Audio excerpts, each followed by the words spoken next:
Di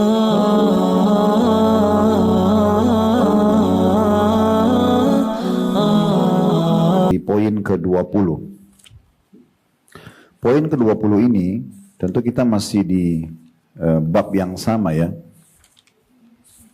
Ini di bab ketiga, kiat-kiat mengubah musibah menjadi rahmah atau rahmat ya, kasih sayang Allah. Yaitu barangkali Andalah orang yang telah diberi kabar gembira dengan beberapa kabar gembira berikut ini. Artinya kalau sedang ada ujian, coba renungi hadits-hadits ini. Karena semua orang pasti melalui ujian-ujian dalam hidupnya ya. Jadi bisa saja justru Anda pada saat sedang diuji ini sekarang adalah orang-orang yang telah Allah pilih untuk menerima berita-berita gembira ini. Nah yang pertama adalah sabda Nabi SAW yang berbunyi, "Ma minan nasi min muslimin yutawaffa lahu thalathun lam yablughul hintha illa adkhalahu Allahul jannata bifadli rahmatihi iyahum." Tidak ada seorang manusia muslim pun yang ditinggal mati oleh 3 anaknya yang belum balik, kecuali Allah akan memasukkannya ke dalam surga dengan keutamaan kasih sayangnya terhadap mereka atau anak-anaknya. Hadis ini diriwayatkan oleh Imam Muslim. Hadis ini memberikan gambaran kepada kita dan sengaja penulis mengangkatnya karena beliau bilang mungkin Anda yang sedang baca buku ini atau mendengarkan kalau kajian kita sekarang yang membaca buku ini pernah mengalami ini. Misalnya pernah keguguran, ya, asal dia sudah 4 bulan ya, sudah ditiupkan ruh. Ada beberapa wanita itu kadang-kadang beberapa kali keguguran gitu ya. Ada salah satu ponakan saya kemarin 2 kali keguguran dengan 4 bulan setengah misalnya. Ya, salah satunya yang saya sampaikan tentang berita gembira seperti ini. Jadi kita ini sebenarnya harus kita fahami dijadikan oleh Allah Subhanahu wa taala pemilik status. Misalnya kaum laki-laki pada saat dia menikah statusnya suami, istri perempuan statusnya istri. Dan pada saat misalnya punya anak, maka bertambah statusnya suami menjadi ayah atau bertambah suami dan ayah, serta si istri juga bertambah dengan status yang lain yaitu ibu. Jadi kita pemilik status. Ingat baik-baik kita bukan pemilik anak itu, ya. Pemiliknya adalah Allah Subhanahu wa ta'ala. Betul kita pemilik status. Siapa ayahnya? Si fulan. Siapa ibunya? Si fulan. Tidak bisa dihapus status itu. Tapi kita bukan pemiliknya. Oleh karena itu kita harus faham baik-baik. Tugas kita hanya coba menjalankan tugas dan amanah sebaik mungkin. Kayak misalnya kita didik semampu kita. Ada sebagian orang Masya Allah sudah didik benar anaknya luar biasa. Sudah ditekankan masalah sholat, tutup aurat, segala macam. Pendidikannya bahkan mungkin kadang-kadang sudah di pesantren. Tapi ternyata anaknya besar jadi rusak. Narkotika segala macam. Dia tidak berdosa. Karena dia sudah berusaha. Dia kan cuma pemilik status. Bukan pemilik anak itu. Makanya Nabi Nuh AS tidak disalahkan oleh Allah tidak disalahkan oleh Allah SWT pada saat anaknya kufur. Tidak disalahkan oleh Allah SWT pada saat istrinya kufur. Karena dia sudah berusaha untuk mendakwahi mereka. Makanya Allah jadikan perumpamaan istrinya Nabi Nuh dan Nabi Lut. Allah mengatakan keduanya berada di bawah naungan hamba kami yang saleh. Tapi keduanya berkhianat karena tidak mau mendengar dakwah yang disampaikan. Jadi Allah tidak salahkan suaminya. Allah juga tidak salahkan Nabi Nuh sebagai ayah pada saat anaknya Kan'an meninggal dalam keadaan tenggelam. Karena dalam surah Al-Quran diceritakan, ayat Al-Quran diceritakan bagaimana Nabi Nuh ajak anaknya.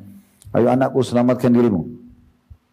Ayo naik ke kapal. Enggak, saya akan pergi ke gunung yang tinggi supaya saya tidak kena hujan, tidak kena banjir.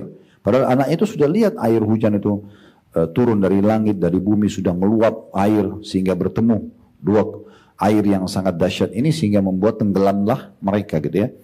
Tapi Allah tidak salahkan di sini kedua orang tua.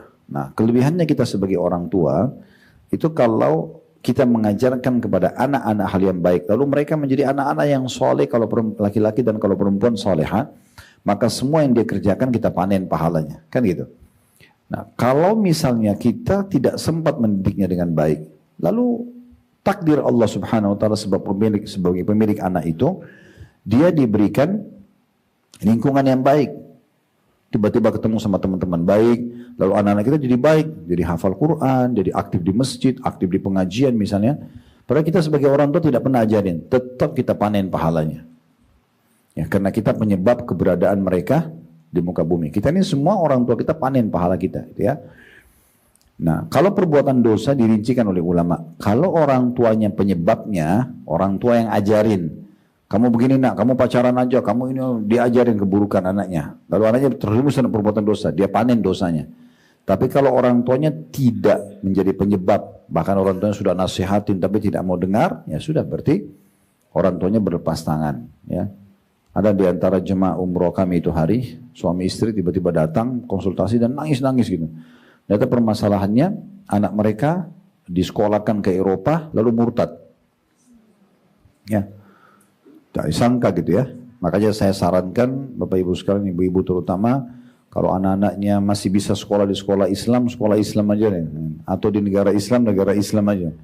Karena ini pergaulan, bukan kami larang ya, tapi lingkungan pergaulan ini luar biasa. Ya bisa mempengaruhi orang. Itu sampai tinggalkan agama dan nangis-nangis. Ibunya sampai nangis-nangis, bilang sudah berusaha mendoakan, sudah berusaha dakwahi, sudah berusaha ajak, sampai mohon-mohon, tetap aja nggak mau. Ya sudah, tinggalnya jauh juga dari orang tuanya, gitu kan. Ya, sudah susah untuk dibantu. Nah, itu makanya harus hati-hati sekali. Tapi kalau kita sudah berusaha seperti ini, kita tidak akan menanggung dosanya, ya. Kita tidak menanggung dosanya. Nah, kalau ada orang yang meninggal, anaknya seperti disebutkan dalam hadits ini, biasanya ada orang karena dia rasa itu miliknya, maka dia bersedihnya berlebihan sampai udah semuanya hilang, ya, hilang akalnya, hilang ya semangatnya untuk hidup dan segala macam. Ini tidak benar, ya. Karena kita cuma pemilik status. Anak-anak itu miliknya Allah Subhanahu wa taala. Allah bisa wafatkan kapan saja gitu kan. Jadi jangan sampai kita merasa pemiliknya.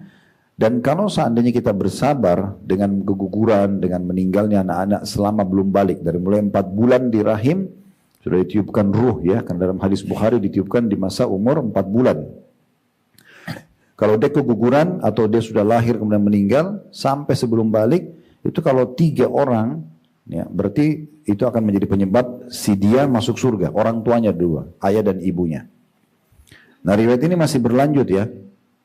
Dalam riwayat yang lain Rasulullah SAW bersabda, "Ma minkunna imra'atun tuqaddimu baina yadayha min waladiha thalathatan illa kana la hijaban minan nar." Tidak ada di antara kalian wahai para wanita yang ditinggal mati 3 anaknya kecuali dihalangi dari neraka. Lalu seorang sahabiah ini berarti wanita yang menjadi sahabat Nabi. Kalau laki-laki kan sahabat Nabi ya, ini sahabiah berarti perempuan. Seorang sahabiah Nabi bertanya, "Ya Rasulullah, bagaimana kalau 2 orang anak?" Itu kan tadi 3. Kalau cuma 2 bagaimana? Wanita itu mengulangi pertanyaannya 2 kali. Maka Rasulullah SAW mengatakan, "Wathnaini, wathnaini, wathnain." 2 anak pun demikian, 2 anak pun demikian, 2 anak pun demikian. Hadis riwayat Bukhari. Demikian pula yang ditinggal mati oleh seorang anak saja, juga akan sama. Disebutkan dalam hadis yang lain, jadi kalau 1 sudah cukup menyelamatkan dari api neraka, ya dibalas surga. Kemudian kalau 2 lebih besar pahalanya, 3 lebih besar, lebih banyak anaknya yang meninggal dan dia bersabar maka akan lebih banyak pahala yang dia dapatkan. Hadis dari Abu Musa al-Asy'ari radhiyallahu anhu bahwa Rasulullah sallallahu alaihi wasallam bersabda, "Idza mata waladul 'abdi qala Allahu li malaikati qabattum walada 'abdi fayaquluna na'am fayaqulu qabattum thamarata fuadi fayaquluna na'am fayaqulu madza qala 'abdi fayaquluna hamidaka wastarja'a fayaqulu Allahu ubnu li 'abdi baitan fil jannati wa sammuhu baital hamd." Apabila anak seorang hamba meninggal, maka Allah Ta'ala berfirman kepada para malaikat, "Kalian telah mencabut nyawa anak seorang hambaku?" Maka para malaikat menjawab, "Benar." Allah Ta'ala berfirman, "Kalian mencabut nyawa buah hati hambaku?" Mereka menjawab, "Benar." Lalu Allah Ta'ala berfirman, "Apa yang dikatakan hambaku tersebut yang anaknya meninggal?" Maka para malaikat menjawab, "Ia memujimu dan istirja." Masih ingat istirja ya? Ucapin inna lillahi wa inna ilaihi rajiun, itu namanya istirja. Jadi orang yang meninggal anaknya ini, malaikat melaporkan kepada Allah, dia tetap memujimu. Alhamdulillah gitu ya. Lalu istirja, inna lillahi wa inna ilaihi rajiun. Maka Allah Ta'ala berfirman, "Bangunlah untuk hambaku ini sebuah gedung atau istana di surga dan namailah dengan Baitul Hamd atau rumah atau istana pujian. Hadis ini diriwayatkan Tirmidzi dan dikatakan hadis ini adalah hadis yang hasan. Riwayat ini yang baru terakhir kita bacakan tentang masalah satu orang anak yang meninggal. Kalau riwayat sebelumnya 2 ataupun 3 orang anak. Dari 3 buah riwayat ini kita ambil pelajaran dulu. Yang pertama, bagaimana besarnya keutamaan orang yang bersabar kalau ujian Allah datang. Apa saja ujiannya tentunya ya.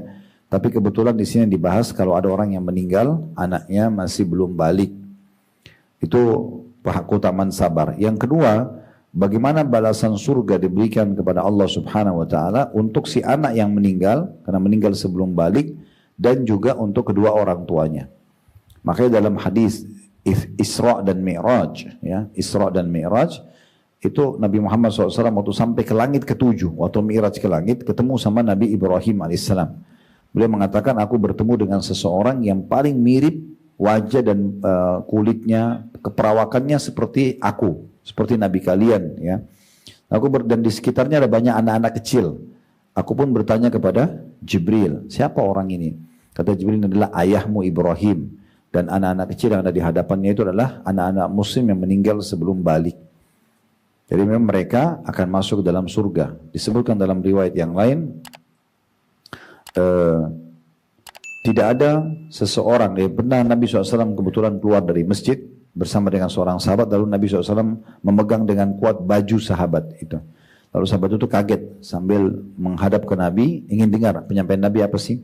Kata Nabi SAW, sungguh tidak ada seorang muslim yang meninggal anaknya sebelum balik kecuali akan memegang baju tubuh orang tuanya seperti saya pegang bajumu sekarang sampai Allah memasukkan mereka semua ke dalam surga. Ya, berarti si anak dijamin masuk surga, orang tuanya juga dijamin masuk surga. Begitu dalam riwayat lain kata Nabi SAW, sesungguhnya di depan surga nanti akan terdengar suara seperti gemuruh. Lalu Allah bertanya, sebenarnya Allah sudah tahu itu suara apa. Maka kemudian Allah bertanya kepada para malaikat, suara apakah itu? Mereka mengatakan itu adalah suara anak-anak muslim yang meninggal sebelum balik. Mereka minta agar orang tua mereka dimasukkan ke dalam surga bersama mereka. Maka kata Allah SWT, masukkan orang tua mereka bersama mereka. Tentu keutamaan-keutamaan seperti ini, ibu-ibu sekalian, itu akan didapatkan kalau tidak ada penghalangnya ya. Misalnya kekufuran, misalnya memang dasarnya orang itu, kalau kufur itu lahir dalam keadaan kufur, atau dia murtad dari Islam, atau misalnya dia melakukan kesyirikan besar, atau dia munafik, ini nggak dapat ini. Ini yang dapat orang-orang muslim gitu ya. Atau orang yang sengaja meninggalkan sholat secara pembangkangan. Kamu kenapa nggak sholat? Nggak ada itu sholat. Misal, itu kufur. Dia kufur karena itu. Karena dia mungkiri kewajibannya. Sebagaimana orang mungkiri kewajiban puasa Ramadan, memungkiri kewajiban zakat, memungkiri kewajiban haji, rukun Islam. Maka itu berarti dia kufur. Kalau orang meninggalkan karena malas-malasan itu dosa besar. Ya. Tapi kalau dia membangkang bisa kufur. Nah, ini kalau tidak ada penghalang-penghalang ini, dia bisa mendapatkan apa yang dijanjikan dalam hadis ini. Kemudian dalam hadis yang lain di halaman 78 ya. Kata Nabi SAW, "Walladzi nafsi biyadihi inna as-siqta la yajurru ummahu bisararihi ila al-jannati idza ihtasabathu." Demi zat yang jiwaku di tangannya, sesungguhnya janin yang keguguran benar-benar akan menyeret ibunya dengan tali ari-arinya ke surga. Jika si ibu mengharap pahala atas keguguran tersebut. Diriwayatkan oleh Ibnu Majah. Jadi ini riwayat lagi yang menguatkan tentang masalah keutamaan seorang ibu atau juga termasuk suaminya di sini. Karena dua-duanya, kedua orang tua yang akan dapat jaminan surga bila anaknya meninggal sebelum balik. Cuma syaratnya ingat ya di akhir hadis, jika sang ibu mengharap pahala atas kegugurannya. Dia bukan malah menyala-nyalakan takdir, menyalakan Allah. Enggak, ya sudah Allah uji saya terima. Semoga saja saya bisa ketemu sama anak tersebut di akhirat. Karena memang keyakinan seorang muslim adalah hadis Nabi SAW yang sahih. Ya. Tidak ada yang meninggal dalam kondisi bayi, janin, atau meninggal sangat tua, kecuali akan dibangkitkan dengan umur 33 tahun. Artinya mereka akan masuk ke dalam surga bersama dengan orang-orang yang beriman. Begitu juga Rasulullah SAW bersabda tentang putranya yang bernama Ibrahim. Nabi SAW punya 3 orang putra. Yang pertama Al-Qasim, yang kedua Abdullah, ini dari Khadijah, dua-duanya. Al-Qasim dan Abdullah, makanya beliau dipanggil julukannya dengan Abul Qasim. Nabi SAW Abul Qasim. Itu dari Khadijah. Kemudian ada 4 anak perempuan dari Khadijah, jadi 6 dari Khadijah. Anak Nabi 7, SAW. 6 dari Khadijah, 1 dari Maria. Dari Khadijah, Al-Qasim laki-laki dan Abdullah, kemudian perempuan 4. Ummu Kalthum, Ruqayyah, Zainab dan Fatimah. Nah, ini jangan dilupa nama-nama ini ya. Karena pernah saya tanya di pengajian, siapa nama istri-istri Nabi? Ada yang bilang Fatimah. Fatimah anaknya, masa itu aja nggak tahu gitu ya. Jadi Ruqayyah, Ummu Kalthum, Zainab dan juga ya Fatimah. Sementara anak laki-laki yang satu Ibrahim itu dari Maria, ya istri beliau yang lain. Nah ini waktu Ibrahim meninggal, ini anak laki-laki beliau terakhir yang meninggal. Ini ujian yang berat bagi Nabi SAW yang pernah kita jelaskan itu ya. Hadits Nabi SAW di dalam salah satu bab yang pernah kita bahas, di poin yang kita bahas, siapa yang ingin musibahnya ringan, lebih ringan ya atau ringan baginya, maka dia mengingat musibahku, maka pasti musibahnya akan jadi ringan. Musibah Nabi punya 7 orang anak, meninggal semuanya 6 di masa hidup beliau, ya, di masa hidup Nabi SAW. Cuma 1 yang hidup sampai Nabi meninggal, itu Fatimah saja. Tapi semua yang lainnya 3 anak laki-laki, Al-Qasim, Abdullah dan Ibrahim. Perempuan juga Ruqayyah, Ummu Kalthum dan Zainab, semua meninggal di masa hidup Nabi alaihi salatu wassalam. Istri meninggal pada saat beliau lagi butuh untuk ditemani di Mekah. Ya, pamannya meninggal di awal-awal dakwah, dibutuhkan ya. Banyak sekali. Beliau sudah yatim pada saat lahir. Banyak ujian-ujian datang kepada Nabi sallallahu alaihi wasallam. Nah, khusus Ibrahim ini pada saat meninggal, anak terakhir Nabi SAW yang laki-laki ya, setelah 2 kakaknya meninggal, Al-Qasim dan Abdullah, beliau mengatakan inna lahu murdi'an fil jannah. Sungguhnya ia memiliki orang yang menyusuinya di surga. Hadits ini diriwayatkan oleh Abu Daud. Rasulullah SAW juga bersabda dalam hadits yang lain, as-siqtu yusalla alaihi wa yud'a liwalidayhi bil magfirati war rahmah. Sesungguhnya kedua orang tua yang janinnya keguguran harus didoakan agar mendapat ampunan dan juga rahmat Allah. Hadis ini diriwayatkan oleh Abu Daud dan disahihkan oleh Syekh Albani.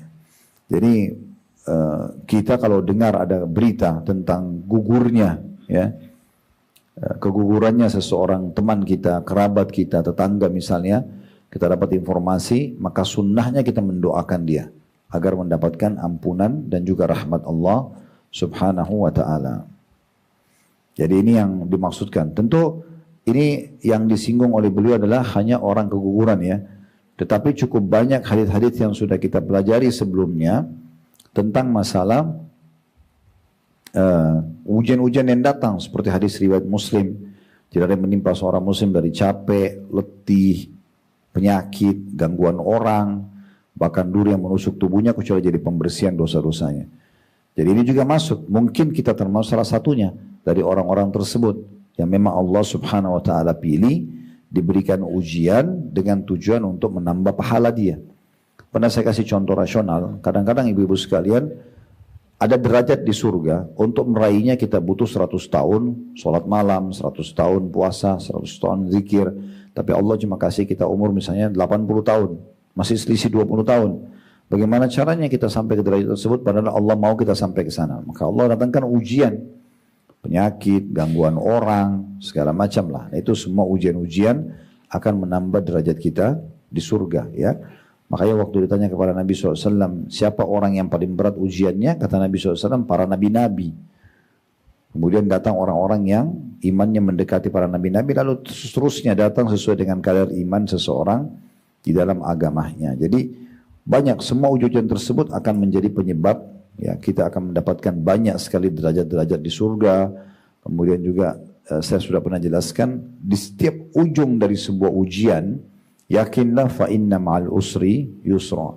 Di setiap kesulitan kata Allah pasti ada kemudahan. Tinggal kita nikmati prosesnya aja. Dan Allah ulangi lagi, inna ma'al usri usra. Di setiap kesulitan pasti ada kemudahan. Jadi nggak usah kita khawatir. Jadi dia ada garis startnya, ada garis finishnya. Pasti. Ya, dan Nabi SAW sudah ingatkan, inna masadmatu fil ula. Kesedihan itu sebenarnya yang berat cuma di awal. Setelah berlalu 2 hari, 3 hari, 1 minggu, 1 bulan, sudah biasa aja. Gitu kan. Itu di awal, makanya butuh kesabaran di awal. Makin Bapak Ibu tidak mengeluh atau mengeluhkan ujian Allah itu kepada manusia, maka makin besar pahalanya. Nah kita kalau lagi sakit, kita bukan bicara sama dokter ya, kita bicara sama semua orang. Siapa saja kita temui, saya sakit ini. Seakan-akan kita sedang ngeluh, nih Allah lagi uji saya dengan sakit nih. Masa kita keluhkan Allah pada makhluk? Kan gak mungkin. Sementara Allah itu maha melihat, maha mengetahui, dan Allah uji dengan keluasan ilmunya. Allah tahu. Dalam hadis yang lain juga disebutkan, kata Nabi SAW, Allah tidak akan menguji hamba di atas kapasitasnya. Gak mungkin Allah uji kita sementara kita gak bisa lalui. Ya. Oleh karena itu ikutin kiat-kiat syar'i, insya Allah kita akan aman. Pertama terima dulu sebagai takdir Allah, ujian, kita mulai bersabar, lalu kalimat istirja, innalillahi wa inna ilaihi raji'un, lalu ikhtiar, cari jalan keluar, berobat kalau sakit, gitu kan. Pikirin satu strategi bisnis yang mungkin bisa membayar utang kita misalnya, dan seterusnya. Kita akan pindah ke poin ke-21 ya. Ini tentang meneladani para sahabat dan tabi'in ketika mendapat musibah. Bagaimana mereka ya menghadapi musibah-musibah. Jadi ada orang-orang saleh sebelum kita sudah mengalaminya. Kalau seandainya kita sendiri, ibu-ibu sekalian yang mengalami, wajar mungkin kita sulit untuk sabar. Tapi ternyata orang-orang sebelum kita semuanya sudah mengalami itu. Saya pernah jelaskan, siapa di antara kita tidak pernah sakit kepala, tidak pernah sakit gigi, tidak pernah keseleo, tidak pernah demam misalnya, tidak pernah misalnya ditipu orang, tidak pernah disakiti orang, tidak pernah digibah, fitnah, dan itu semua orang laluin gitu ya. Seperti itu. Nah, bagaimana para sahabat, orang-orang yang sangat dekat dengan Nabi SAW, dan di masa itu mereka masih menyaksikan turunnya wahyu, bagaimana mereka menghadapi ujian-ujian. Di sini di halaman 80 kata penulis di poin 21 meneladani para sahabat dan tabi'in. Tabi'in generasi yang datang setelah sahabat. Kalau sahabat yang belajar langsung dari Nabi, setelah Nabi SAW meninggal, yang belajar dari sahabat namanya tabi'in. Bagaimana mereka pada saat menghadapi atau mendapat musibah. Kata penulis, dari sekian banyak kisah-kisah tentang mereka, kita ambil sepercik saja atau sedikit saja. Semoga memberikan sedikit gambaran tentang bagaimana mereka menyikapi musibah. Tentu saja semakin banyak kita gali dari sejarah mereka, maka hati kita akan semakin kokoh dan tabah dalam menghadapi berbagai ujian. Sebagaimana Allah Ta'ala pun mengisahkan sejarah para nabi kepada Rasulullah SAW adalah untuk meneguhkan hati beliau. Allah Subhanahu Wa Ta'ala berfirman tentang kisah Rasul-Rasul sebelum Nabi Muhammad SAW, itu ya. Agar Allah ceritakan kepada Nabi Muhammad SAW agar Nabi Muhammad sendiri juga bersabar. Berarti sudah jelas Nabi Muhammad itu manusia biasa, tapi Allah tekankan dia supaya dia bersabar, dan ini jadi pelajaran juga buat kita agar bersabar. Dalam surah Hud ayat 120 berbunyi, wa kullan naqussu 'alaika min anba'i rusuli ma nuthabbitu bihi fu'adak wa ja'aka fi hadhil haqqu mau'idatun wa dzikra lil mu'minin. Dan semua kisah Rasul-Rasul, hai Muhammad, kami ceritakan kepadamu, agar dengan kisah itu kami teguhkan hatimu. Dan di dalamnya telah diberikan kepadamu segala kebenaran, nasihat, dan peringatan bagi orang yang beriman. Jadi Nabi Muhammad SAW sini pun disuruh bersabar, disuruh mengambil pelajaran dari kisah-kisah orang sebelum kita. Nah sekarang kita juga coba dengarkan kisah para sahabat Nabi. Ya, kalau Nabi Muhammad SAW disuruh ambil pelajaran dari para nabi-nabi, kita juga bisa ambil pelajaran dari para sahabat Nabi. Yang pertama, poin A-nya istri Abu Talha. Anas berkata, seorang anak laki-laki Abu Talha menderita sakit hingga meninggal. Dan ketika Abu Talha sedang tidak di rumah, ketika istri Abu Talha melihat anaknya telah benar-benar meninggal, maka ia mengurus anaknya secukupnya. Lalu ia tempatkan di samping rumahnya. Ketika Abu Talha datang, ia bertanya, bagaimana keadaan anak kita? Istrinya menjawab, ia telah tenang, dan aku harap ia sedang istirahat. Abu Talha menyangka bahwa perkataan istrinya tenang adalah tidur. Lalu ia pun tidur bersama istrinya dan melakukan hubungan suami istri. Di pagi harinya ketika ia hendak keluar, istrinya mengatakan bahwa anaknya telah meninggal. Abu Talha pun salat subuh bersama Nabi SAW dan ia memberitahukan apa yang dilakukan bersama istrinya. Maka Rasulullah SAW bersabda, "La'allallah an yubarika lakuma fi lailatikuma." Semoga Allah memberkahi kalian berdua di malam kalian tadi malam. Seorang sahabat Ansar berkata, kemudian Abu Talha dan istrinya dikaruniai 9 anak yang seluruhnya hafal Al-Quran. Ini diriwayatkan oleh Imam Bukhari. Kisahnya mungkin tidak asing ya, pernah kita sampaikan di sini. Saya ingatkan kembali. Jadi yang dimaksud dengan istri Abu Talha, namanya dia Ummu Sulaim, julukannya Ummu Sulaim. Ya. Julukan lainnya ada Rumaisa, Gumaisa, ya. Biasanya beliau lebih dikenal dengan julukannya. Ini salah satu wanita yang dijamin masuk surga oleh Nabi SAW karena keimanannya luar biasa. Nah, suami pertamanya Ummu Sulaim namanya Malik. Malik ini ayahnya Anas. Perhatikan riwayat kita, Anas bercerita. Ini Anas anaknya Ummu Sulaim. Dia cerita tentang kejadian ibunya. Awal kisahnya, waktu Ummu Sulaim ini masuk Islam, dia ajak anak-anaknya masuk Islam, diantaranya Anas, anak pertama laki-lakinya. Kemudian dia yang masuk Islam di sini ya. Kemudian dia ajak juga suaminya Malik, tapi Malik ini nggak mau dengar. Terus dia dalam kondisi emosi keluar dari rumahnya, dia ketemu sama teman-temannya yang musuh-musuhnya, berantem di jalan, terbunuh dalam keadaan kafir. Nah, ada sahabat dekatnya Malik namanya Abu Talha. Namanya Abu Talha. Nah ini yang di sini disebut namanya Abu Talha. Abu Talha ini sahabat dekatnya Malik, orang kaya, orangnya tampan, berwibawa gitu, tapi kafir. Belum masuk Islam. Dia datangi Ummu Sulaim lalu berkata, saya ingin melamar. Maka kata Ummu Sulaim, wahai Abu Talha, laki-laki seperti anda tidak ada yang tolak. Tampan, kaya, punya kedudukan. Cuman saya muslimah, anda kafir. Lalu dia kasih syarat, kalau anda mau masuk Islam, kata Ummu Sulaim kepada Abu Talha, kalau anda mau masuk Islam, saya jadikan masuk Islam anda sebagai mahar saya. Sampai kata ulama hadis menanggapi kisah ini, bahwasanya mahar yang paling berkah adalah maharnya Ummu Sulaim. Dia tidak butuh uang. Pokoknya kalau calon suaminya masuk Islam, dia sudah itu jadi maharnya. Dan ini mahar yang sangat unik gitu ya. Mahar masuk Islamnya calon suaminya. Maka Abu Talha pun setuju masuk Islam akhirnya. Setelah masuk Islam, terjadilah interaksi biologi suami istri, ternyata Ummu Sulaim hamil. Melahirkan anak laki-laki. Si Abu Talha ini senang sekali dapat anak dari istrinya yang sekarang. Karena dia sangat sayang dan suka sama Ummu Sulaim. Karena akhlaknya, karena pelayanannya yang baik, segala macam. Kemudian dikarenakan laki-laki dia lebih gembira lagi. Pernikahannya menggembirakan buat dia, juga dapat anak yang gembira. Nah subhanallah baru lahir anak itu sakit keras. Anak itu sakit keras. Nah waktu dia sakit keras anak ini, Abu Talha menjaga bersama istrinya. Tapi si Abu Talha ini karena tiba waktu sholat, waktu itu maghrib isya, maka dia pamit sama istrinya, saya mau ke masjid dulu. Pergilah dia sholat. Anas menceritakan, anak Ummu Sulaim dari suami pertama. Waktu itu tiba-tiba anak ini yang baru lahir meninggal. Anak itu meninggal.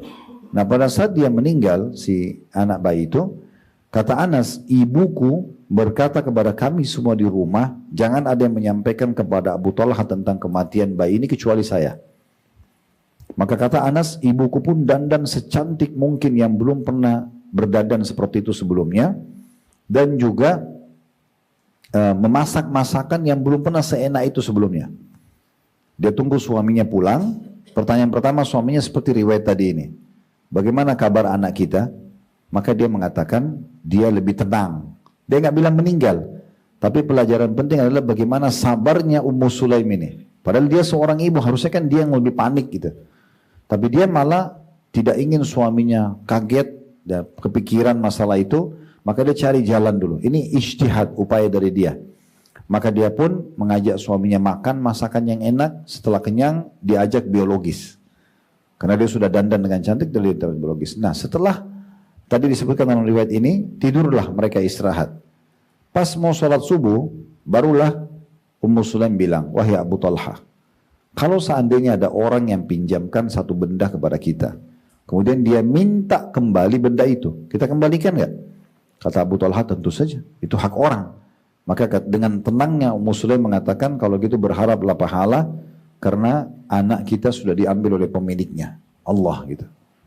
Maka Abu Talha kaget sambil mengatakan, kau membiarkan aku makan dengan kenyang, menikmati tubuhmu biologis, lalu kamu tidak sampaikan? Muslim diam saja, karena dia sendiri harusnya panik, tapi dia tunjukkan keimanannya gitu ya.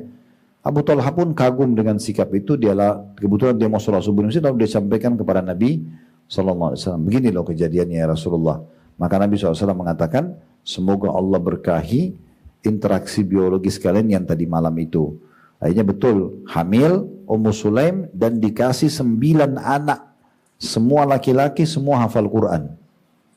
Ya, jadi setelah keguguran satu ini, karena dia bersabar, Allah balas. Itulah salah satu makna, fa inna ma'al usri usra. Tapi syaratnya ibu harus sabar. Jangan berkeluh kesah, jangan gerutu. Jadi seakan-akan kita keluhkan Tuhan kita. Saya sudah bahasakan kecuali kita konsultasi pada ahlinya.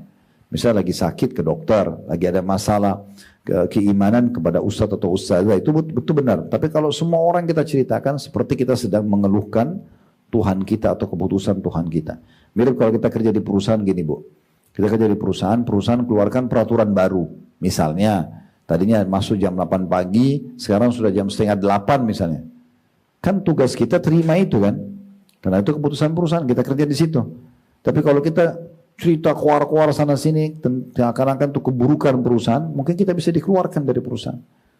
Karena perusahaan pasti punya kebijaksanaan dalam masalah itu. Pasti ada satu keputusan, kebijakan yang mereka lebih paham gitu ya. Mungkin dimundurkan ke setengah 8, tapi mungkin pulangnya pun dikurangi misalnya. Tadinya jam 5 jadi setengah 5 misalnya. Kan bisa saja begitu. Itu contohnya. Nah, itu bagaimana kalau kita protes keputusan Allah Subhanahu Wa Taala. Seakan-akan begitu. Padahal Allah maha bijaksana ya. Maha mengetahui segala satu kebutuhan dan apa yang dibutuhi oleh hambanya itu kan. Seperti itu. Dikatakan dalam satu lafaz, istri Abu Talha berkata kepada keluarganya ketika putranya meninggal. Jangan ada seorang pun yang mengatakan hal ini kepada Abu Talha sebelum aku. Ketika Abu Talha datang, maka ia bertanya kepada istrinya tentang anaknya yang sakit. Istrinya menjawab bahwa ia telah lebih tenang daripada sebelumnya. Lalu istrinya menghidangkan makanan untuk Abu Talha dan ia pun makan. Kemudian istrinya berpura-pura tidak terjadi apa-apa hingga Abu Talha menggaulinya. Setelah itu barulah istrinya berkata, wahai Abu Talha, bagaimana menurut pendapatmu apabila satu kaum menitipkan sesuatu kepada satu kaum yang lainnya, kemudian mereka meminta mereka untuk mengembalikan titipan itu. Apakah mereka wajib mengembalikan titipan tersebut? Maka Abu Talha menjawab, tentu saja mereka wajib mengembalikan titipan itu. Maka istri Abu Talha menjawab, kalau demikian maka relahkanlah putramu, ikhlaskan ya.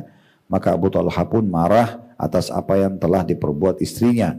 Di pagi hari ia pergi menemui Rasulullah SAW dan mengadukan perbuatan istrinya. Rasulullah SAW tersenyum lalu bersabda, barakallahu lakuma fi ghabiri lailatikuma. Semoga Allah memberkahi kalian berdua di malam tadi. Nah, dari riwayat sebelumnya tadi Allah justru menkaruniai keturunan yang banyak ya karena kesabarannya. Dikatakan oleh Ibnu Wahai saudariku yang budiman, istri Abu Talha merupakan cerminan pribadi seorang istri yang sabar, rela, teguh hati dan mengharapkan pahala atas musibah yang ia alami. Maka Allah Ta'ala menggantikannya dengan yang lebih baik. Tidak ada seorang wanita yang lebih berat ujiannya selain Fatimah radhiyallahu anha yang merupakan penghulu wanita penghuni surga. Beliau tinggal wafat oleh ayahnya Rasulullah SAW. Yang kita ketahui bahwa tidak ada musibah agama terbesar di dunia selain wafatnya beliau SAW. Apa yang Fatimah lakukan pada saat ayahnya meninggal? Tidak lebih dari mengucapkan perkataan yang benar dan terjaga dari apa yang diharamkan. Ia berkata, duhai ayahku, alangkah dekatnya ia dengan Robnya. Jadi di poin pertama ini kisah tentang Ummu Sulaim atau istri Abu Talha. Kita sudah dengarkan bagaimana pelajaran yang bisa kita ambil. Bagaimana teguhnya hatinya, keimanannya, sehingga dia bisa menenangkan suaminya dan bisa menerima keputusan Allah Subhanahu wa Ta'ala. Karena sabar itu Allah gantikan ya anak penggantinya 1 hilang, 99 atau 9 lahir setelah itu. Plus lagi semuanya jadi anak-anak penghafal Al-Quran. Nah begitu juga diberikan contoh tambahan di halaman 83 tentang Fatimah radhiyallahu anha. Pada saat ayahnya meninggal Rasulullah SAW beliau bersabar. Beliau sambil mengatakan, duhai ayahku, alangkah dekatnya engkau dengan Rabbmu. Ya, ini berarti menandakan engkau sekarang sudah kembali kepada Tuhanmu. Ya. Kisah B-nya, ini kisah tentang takziah Fudail bin Iyad.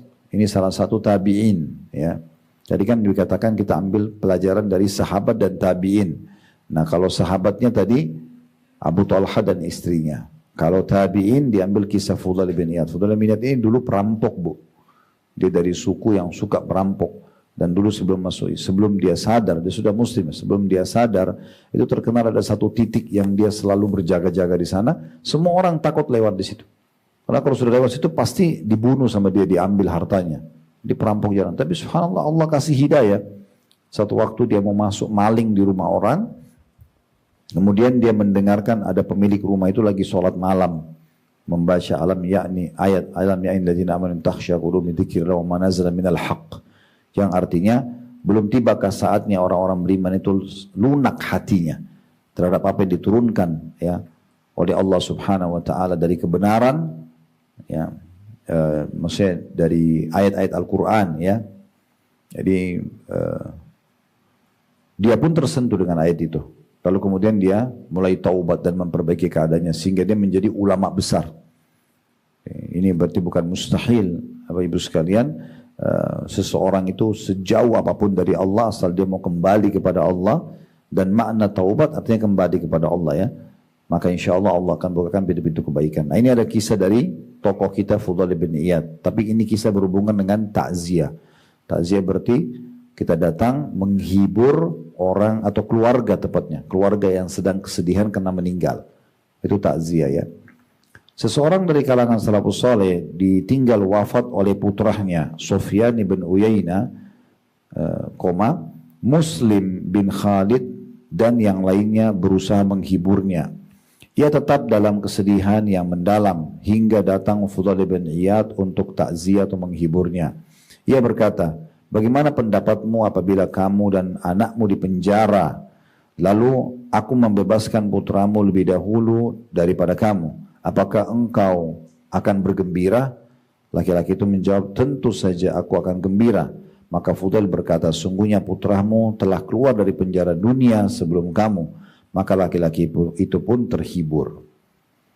Di sini maksudnya Fudail bin Iyad rahimahullah memberikan pemahaman dengan ilmu yang benar bagi orang yang sedang sedih karena meninggal anaknya.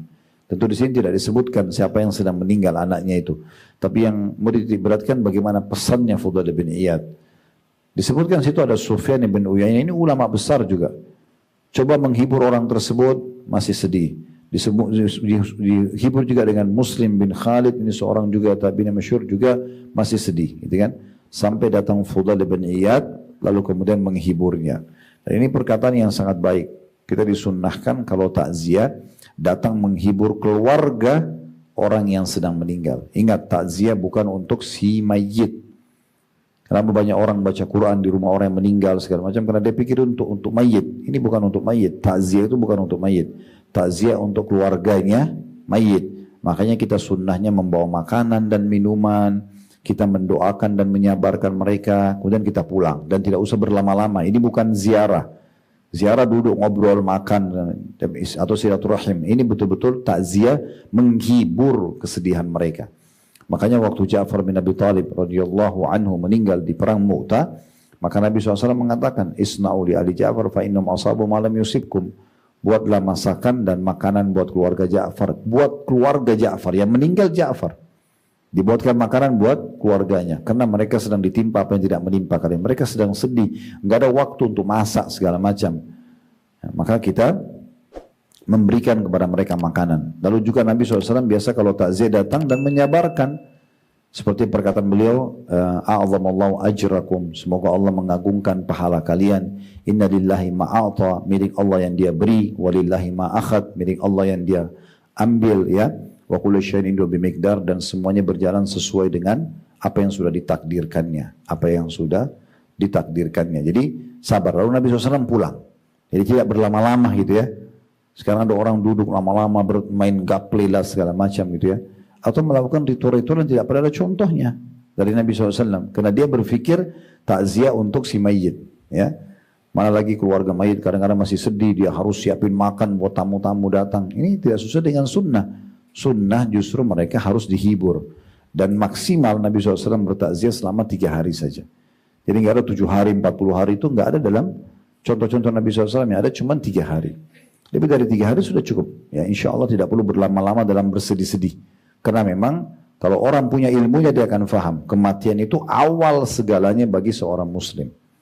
Karena dia kalau mati dia sudah menuju ke akhirat. Kita kan untuk melihat hasil sholat kita, hasil puasa kita, hasil zakat, semua amal-amal soleh kan harus mati dulu. Mati dulu baru kita lihat hasilnya. Kalau tidak mati nggak bisa kita lihat. Kita kalau mati baru bisa ketemu dengan Rasulullah SAW, ketemu dengan orang-orang tua kita yang sudah meninggal, melihat surga yang dijanjikan, bahkan menuju untuk masuk ke sana secara abadi setelah ditimbang amal, ditimbangkan amal hari kiamat kan gitu. Jadi harus melalui mati. Mati itu sebuah pintu harus kita lalui. Jadi itu bukan akhir segalanya, tapi awal segalanya. Yang menjadi akhir segalanya bagi orang-orang kafir saja. Karena orang kafir itu kalau sudah meninggal, mereka tidak ada peluang lagi untuk taubat dan beramal saleh, maka itu akhir segalanya bagi mereka, karena mereka akan kekal di api neraka. Wa na'udzubillah, khalidina fiha, gitu ya. Saya sudah pernah ingatkan kalau ibu-ibu ada teman atau kerabat yang non muslim, jangan pernah ragu untuk tawarkan Islam. Tawarkan saja bagaimana pendapatmu tentang Islam, ajak dia berdiskusi di agama kita, lalu kita sampaikan semampu kita. Kita tidak tahu tutur kata kita yang mana yang menyentuh seseorang untuk masuk ke dalam Islam. Rata-rata yang mu'allaf itu orang-orang yang unik gitu ya. Ada yang dengarin azan dia merinding, ada yang cuma membaca Al-Ikhlas, ada yang cuma melihat muslim pergi sholat ke masjid. Hampir rata-rata yang syahadat datang ke kantor kami, di majelis-majelis kami itu unik-unik gitu masuk Islamnya gitu ya. Dengan sangat sederhana. Kadang-kadang mungkin kita bagi orang Islam sering dengar azan biasa aja gitu. Tapi bagi mereka tidak, mereka merinding, syahadat akhirnya, dan begitulah kurang lebih ya. Jadi jangan membuat mereka nunda-nunda untuk masuk ke Islam. Kita coba tawarkan. Kita tidak perlu menjadi Dr. Zakir Naik, Ahmad Didat yang harus menguasai kitab mereka. Kita nggak perlu ya. Tapi kita bagaimana caranya? Cukup kita ngajak dia diskusi di agama Islam yang kita sebenarnya sudah tahu gitu ya. Bagaimana penutup tentang Islam? Kalau dia sudah jelaskan, lalu kita bisa diskusi ringan di situ. Semoga saja Allah kasih hidayah.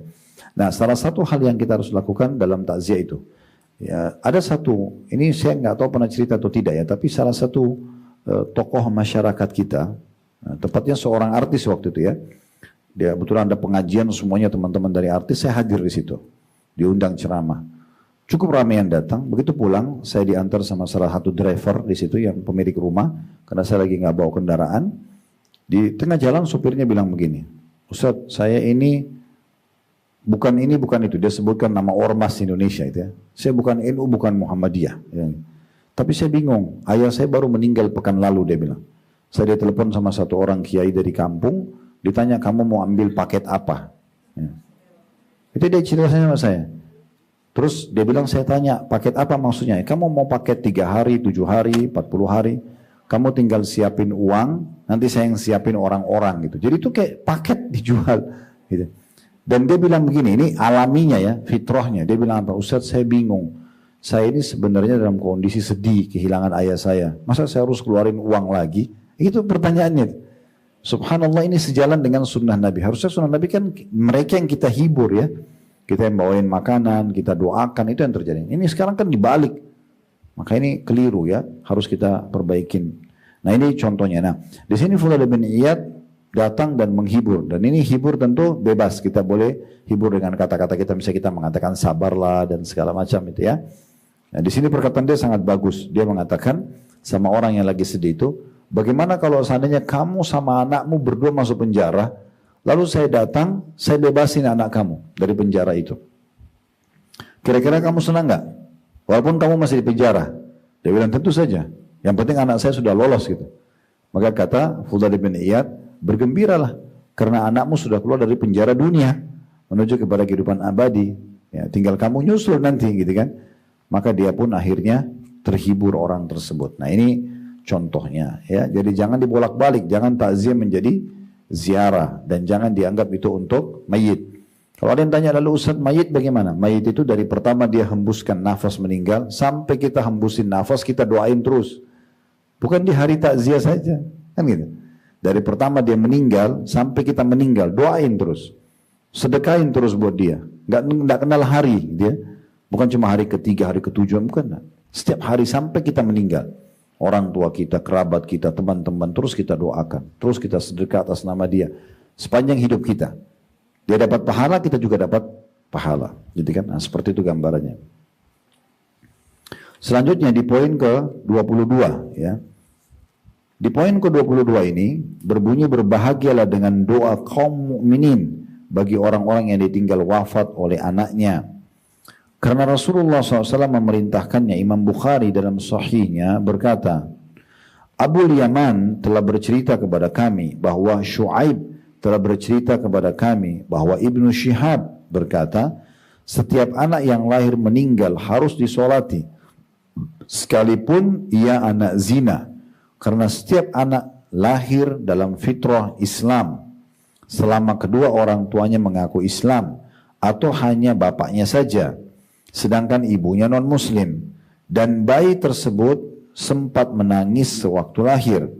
Adapun jika tidak menangis ketika lahir, maka ia termasuk sekt atau janin yang keguguran. Ya. Adapun yang termasuk sekt, ya, maka tidak harus disolati. Ini keguguran maksudnya. Akan tetapi, ini sebenarnya bahasa Arabnya sin, qaf, to, ya. Ya. Sakata, ini adalah jatuh, keguguran itu maknanya. Jadi kalau seandainya ada yang keguguran, maka tidak harus disolatin. Ya. Kalau tadi yang disolatin itu justru yang kalau sempat menangis, ya, dia sudah keluarin suara baru disolatin. Akan tetapi kalau dia meninggal dalam kondisi keguguran belum sempat ada suaranya, maka cukup ibu bapaknya didoakan sebagaimana sabda Nabi SAW, wasiqtu yusalla alaihi wa yud'a liwalidayhi bil maghfirah war rahmah. Sesungguhnya kedua orang tua yang janinnya keguguran harus didoakan agar mendapat ampunan dan juga rahmat Allah Subhanahu wa taala. Jadi sebenarnya ini masih berhubungan sama poin yang sebelumnya ya, poin nomor 22. Cuma di sini lebih kepada kalau kita sedang diuji oleh Allah Subhanahu wa taala dengan meninggalnya anak atau ada musibah apa saja, maka dianjurkan setiap muslim mendoakan agar saudaranya muslim itu keluar dari permasalahannya kalau dia punya masalah, dan Allah maafkan kesalahannya, Allah tambahkan atau berikan kepada dia rezeki atau karunia. Itu diantara sunnah Nabi SAW. Di sini disebutkan tentang orang keguguran, ya, kedua orang tuanya didoakan agar mendapatkan kebaikan. Kita langsung masuk ke poin 23, berbahagialah dengan kebaikan yang Allah Ta'ala janjikan. Beranjak daripada hadis Nabi SAW, "Idza aradallahu bi'abdihi al-khaira ajjala lahu al-'uqubata fid dunya wa idza aradallahu bi'abdihi asy-syarra amsaka 'anhu bi dhanbihi hatta yuwafiyahu bihi yaumal qiyamah." Jika Allah menghendaki kebaikan pada hambanya, maka dia Allah menyegerakan balasan dosanya di dunia. Dan apabila Allah menghendaki keburukan pada hambanya, maka dia menahan balasan dosanya hingga disempurnakan balasannya di hari kiamat nanti. Hadis ini diriwayatkan oleh Tirmidzi dan dinyatakan hasan sahih oleh Syekh Albani. Dikatakan dalam hadis ini, tentu kita ambil pelajaran dulu dari hadis ini. Yang pertama pelajarannya, jika Allah menghendaki kebaikan pada seorang hamba, maka Allah menyegerakan balasan dosanya. Pertanyaannya, apakah semua dosa ada balasannya? Iya. Akan ada konsekuensi balasan, tapi itu tentu kembali kepada keinginan Allah ya. Kalau Allah mau maafkan, Allah maafkan. Kalau Allah hukum. Tapi umumnya pelanggaran ada hukumannya, tergantung kadar berat ataupun ringannya hukuman, gitu ya. Tergantung perbuatan maksud saya. Jadi kalau Allah mencintai seorang hamba, justru Allah segerakan saja ya hukumannya di dunia supaya di akhirat tidak dihukum lagi. Dalam riwayat yang lain, seorang muslim terus diuji oleh Allah di dirinya, di keluarganya, dan di hartanya. Sampai dia dengan keluarganya bertemu dengan Allah tanpa dosa sedikit pun. Sehingga di akhirat selamat dari siksaan. Karena hukuman dunia kecil. Sakit, gangguan orang, gitu-gitu aja, sumpah, sedih itu semua bisa dilaluin gitu ya. Nggak sulit sebenarnya, bisa kita laluin. Asal Bapak Ibu jangan besar-besarkan. Biasanya masalah kecil itu jadi besar kalau kita yang besar-besarin itu ya. Ada orang kadang-kadang cuma pusing aja, satu kampung tahu kalau dia pusing. Semua orang diceritakan. Masalahnya kecil, dibesar-besarin sama dia, dikemas supaya dicerita supaya masalah itu jadi besar. Padahal sebenarnya masalah kecil gitu. Nah caranya untuk melihat masalah kita kecil atau besar, lihat orang yang lebih berat. Ya, kalau kita flu, ada orang flu dan demam. Kita flu dan demam, ada orang flu, demam, rematik. Ada orang yang lebih berat. Kan gitu. Ada orang kita terlilit utang 100 juta, ada orang terlilit utang 1 miliar. Ada orang yang lebih berat, kita lihat orang yang lebih berat. Maka akan jadi ringan ya ujian-ujian yang datang kepada kita. Jadi ini Allah menyegerakan hukuman, tapi tentu dengan kebijaksanaan Allah. Kalau Allah menginginkan kebaikan bagi seorang hamba supaya dia tidak dihukum lagi di akhirat. Ini juga sejalan dengan hadis Nabi SAW ya. Kata Nabi SAW, kalian akan temukan orang-orang muslim kalau meninggal, keningnya itu berkeringat. Ya, keningnya berkeringat. Itu penyampaian Nabi dalam hadis. Ini juga dinukil oleh Imam Qurtubi dalam kitab At-Tazkirah beliau. Jadi ada riwayat yang mengatakan orang mukmin kalau meninggal biasanya di keningnya ada keringat. Itu karena Allah ingin menghabiskan ya dosa-dosanya. Alhamdulillah. Dan kata Nabi SAW, dan engkau akan temukan matinya orang kafir itu kan mudah. Biasanya mudah-mudah saja matinya mereka gitu ya. Tidak ada seperti sebuah ujian gitu ya. Karena Allah ingin menghabiskan kebaikannya. Begini pemahamannya. Kalau ada orang kafir bakti sama orang tuanya. Kalau ada orang kafir menjenguk orang sakit. Kalau ada orang kafir bersedekah. Apakah ada balasannya? Ada. Tapi hanya di dunia. Tidak dibawa ke akhirat. Kayak misalnya contoh, orang kafir suka sedekah. Biasanya Allah lapangkan rezekinya. Karena kaidah dasar sedekah pangkal kaya kan gitu. Dia suka silaturahim keluarga. Maka dia juga akan diluaskan, dilapangkan rezekinya juga gitu-gitu ya. Apalah dia buat kebaikan-kebaikan itu akan dinilai, tapi semua akan Allah habiskan di dunia. Makanya Allah habiskan semua di akhirat, mereka sudah tidak punya lagi tuntutan untuk bisa ya mendapatkan balasan. Kalau orang-orang mukmin tidak disimpan semua untuk di akhirat, gitu ya. Disimpan untuk di akhirat. Maka dia akan panen nanti di sana. Nah, ini yang dimaksudkan. Faedah kedua dari hadis adalah kalau Allah melihat seorang hamba memang hamba tersebut buruk, malah Allah menunda hukumannya. Dibiarkan sampai nanti puncak hukumannya itu justru dilakukan atau dihukumkan di akhirat nanti. Itu berat ya. Karena berat sekali ya. Api neraka itu bukan siksa yang ringan. Api, panas. Kita kalau ambil korek gas kecil, bakar jempol kita, panasnya luar biasa hitungan detik. Bagaimana kalau ruangan ini penuh dengan api semuanya. Begitu keadaan neraka yang besar sekali bangunannya raksasa. Kata Nabi SAW, neraka itu ditarik dengan 70.000 rantai. Setiap satu rantai ada 70.000 malaikat yang menariknya. Dan dia akan mengeluarkan suara gemuruh, letupan dan segala macam. Histerinya orang-orang yang dibakar di dalam. Maka itu tempat yang sangat serem gitu ya. Kalau orang justru Allah yang keburukan baginya, Allah terlambatkan hukumannya. Dibiarkan dalam dosanya terus. Dari sini kita ambil pelajaran, jangan berpikir, kok orang itu buat-buat dosa nggak dihukum. Akan dihukum. Di dunia kalau tidak dihukum berarti Allah justru mau keburukan buat dia. Di akhirat lebih berat hukumannya. Orang di dunia sudah dipermalukan, sudah diberhentikan oleh Allah SWT dengan terbongkar misalnya pelanggarannya. Itu lebih bagus kalau dia bisa segera taubat. Tidak perlu dibawa ke akhirat yang akan lebih berat hukumannya. Ini dua faedah dari hadis yang baru kita baca. Kita bacakan paragraf selanjutnya halaman 86. Salah satu uqubah, ini bahasa Arab, terjemahannya balasan dosa yang disegerakan di dunia adalah musibah. Maka berbaik sangkalah kepada Allah Ta'ala bahwa dia menghendaki kebaikan bagi kita. Allah Ta'ala menguji dengan musibah agar kita bersih dari dosa dan agar kita menjadi lebih baik lagi. Jadi kalau ada ujian berarti pembersihan dosa terjadi itu ya.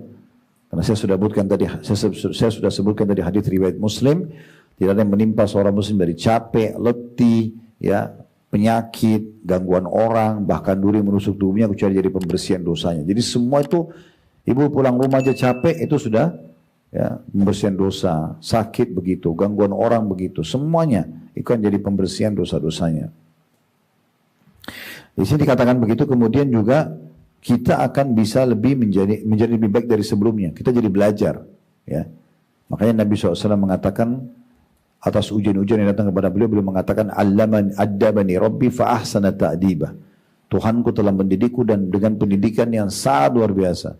Ya, Allah SWT itu adalah sebaik-baik pendidik sang pencipta yang maha kuasa gitu ya. Jadi dia kadang-kadang memberikan ujian kepada kita supaya kita lebih kuat, supaya kita lebih pintar, supaya kita jadi tahu permasalahan hidup gitu ya. Karena orang kalau tidak diuji maka tidak akan faham. Ya, maka dia sudah tahu permasalahannya apa, dia tahu solusinya apa. Biasanya kita kalau cerita sesuatu pada teman, misalnya dia mengatakan, oh saya pernah alamin loh, ini solusinya misalnya. Itu kan karena dia sudah pengalaman. Syekh Al-Utsaimin rahimahullah berkata, titik-titik itu artinya ada statement sebelumnya. Penulis menukil ini saja sebagai saksi bahasannya ya. Hingga seseorang diberatkan sakaratil mautnya dikarenakan masih tersisa 1 atau 2 dosa yang belum terhapus. Dan ia pun keluar dari dunia dalam keadaan suci dari dosa. Ini nikmat karena siksa di dunia lebih ringan daripada siksa di akhirat. Jadi ini perkataan Syekh Utsaimin diangkat oleh penulis saksi untuk di poin 23 ini. Artinya ujian-ujian yang datang di dunia itu sebagai pembersihan terhadap dosa-dosa. Yang berarti di akhirat nanti kita sudah selamat. Karena sudah bersih dosa-dosanya. Sudah diangkat semuanya dosa-dosanya. Nah ini sebuah keutamaan tersendiri. Jadi kalau ibu merasakan misalnya ada ujian apapun, sekecil sampai seberat apapun, pasti itu pembersihan dosa-dosa. Dan itu jauh lebih ringan dibandingkan kalau dihukum nanti di akhirat. Maka tidak ada masalah. Cuman tidak boleh kita jadikan doa ya. Tidak boleh ibu misalnya mengatakan, ya Allah, daripada engkau hukum aku di akhirat, hukum aja semua dosa aku yang aku lakukan, datangkan semua hukumannya dari akhirat ke dunia. Karena itu pernah terjadi di masa Nabi SAW ya. Seorang sahabat diuji oleh Allah SWT dengan penyakit yang sangat berat. Dalam riwayatnya tidak diceritakan seperti apa penyakitnya, tapi mereka sepakat waktu itu penyakitnya berat. Lalu Nabi SAW dilaporkan, Nabi berkunjung ke rumahnya. Waktu Nabi lihat, ini orang kok parah benar sakitnya. Lalu Nabi tanya pertama, apa yang kau panjatkan doamu kepada Allah? Dia bilang, saya bilang ya Rasulullah, ya Allah kalau seandainya ada hukuman dari dosa-dosaku di akhirat, percepatlah di dunia. Kata Nabi SAW, maha suci Allah. Kenapa kau ucapkan itu? Kenapa kau tidak baca Rabbana atina fid dunya hasanah wa fil akhirati hasanah wa qina adzabannar? Minta kepada Allah kebaikan dunia, kebaikan akhir dan selamatkan dari api neraka. Termasuk kebaikan dunia adalah Allah selamatkan, tidak dihukum. Gitu kan? Bisa saja Allah tidak hukum kalau Allah mau. Tinggal kita bagaimana merengek agar jangan sampai hukuman datang dari dosa-dosa kita, kan seperti itu. Jadi jangan juga kita berdoa supaya disegerakan. Tapi kalau sedang datang ujian, kita yakin dia adalah pembersihan dosa-dosa kita dan sekaligus menghilangkan hukuman yang bisa datang